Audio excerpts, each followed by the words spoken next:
सुने कौन।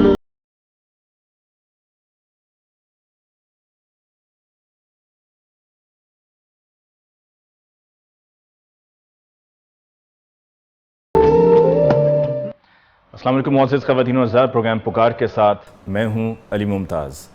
नाज़रीन, ख्वाजा सरा हमारे माशरे का अहम हिस्सा हैं, उनको किसी भी तरह से नज़रअंदाज नहीं किया जा सकता। लेकिन आए दिन ऐसे वाक़यात सुनने को मिलते हैं कि जिनके बारे में जानकर हम ये सोचने पर मुब्तला हो जाते हैं कि हम जो ये दावे करते हैं, जो हम ऐलान करते हैं कि ख्वाजा सरा हमारे माशरे का हिस्सा हैं, हमें इनका एहतराम है, इनकी कदर है, ये सिर्फ कहने की हद तक है, अमली तौर पर ऐसा नहीं होता। अब से कुछ माह पहले मुझे पेशावर शहर जाने का इत्तफाक हुआ। जाने की वजह यह थी कि जाकर मालूम किया जाए कि केपीके गवर्नमेंट की तरफ से जो ये दावे किए जाते हैं कि पुलिस अब बहुत बेहतर परफॉर्म कर रही है, पुलिस की वर्किंग अब पहले से बहुत बेहतर है, शहरियों को जो शिकायत पहले थी वो अब नहीं है, उनका अजाला भी होता है और काफ़ी हद तक उसमें कमी वाक़ई हुई है। अगर कोई FIR जाके दर्ज करवाना चाहता है तो बआसानी FIR दर्ज करवा लेता है।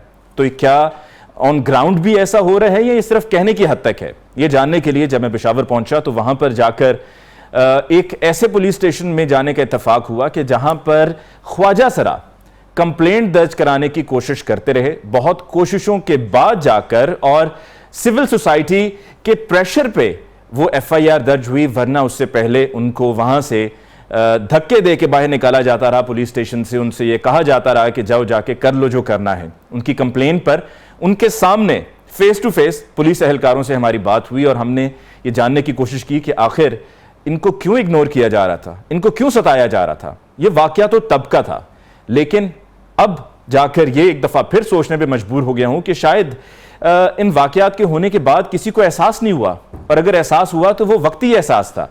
क्योंकि अब से कुछ दिन पहले अलीशा नामी ख्वाजा सरा को फायरिंग की गई और फायरिंग के नतीजे में शदीद ज़ख्मी हालत में लेडी रेडिंग हॉस्पिटल मुंतकिल किया गया। वहाँ पर कोशिश की गई कि उनको बर वक्त तिब्बी इमदाद फराहम की जाए, और कुछ दिन शदीद ज़ख्मी हालत में ज़ेर इलाज होने के बाद ज़ख्मों की ताब ना लाते हुए अपनी जान से हाथ धो बैठे। ये सब क्यों हुआ, कैसे हुआ, इसकी तफसील आज के प्रोग्राम में हम जानेंगे। और गुफ्तगू के लिए सबसे पहले हमें पेशावर से ज्वाइन